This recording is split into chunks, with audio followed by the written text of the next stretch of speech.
trying to make a short here. This is a really good way to knock down very fast, but the dust is a killer. Anyway, a pneumatic. This is a angle polisher, 7-inch Blue Point.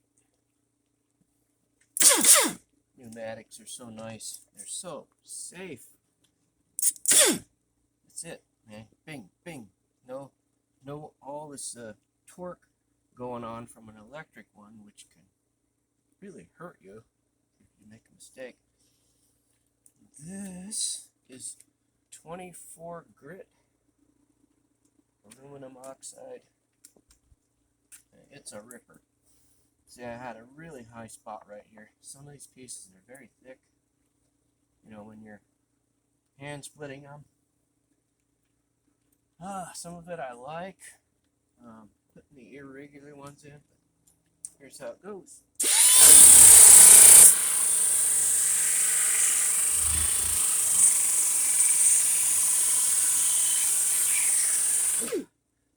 Tons of power. All right.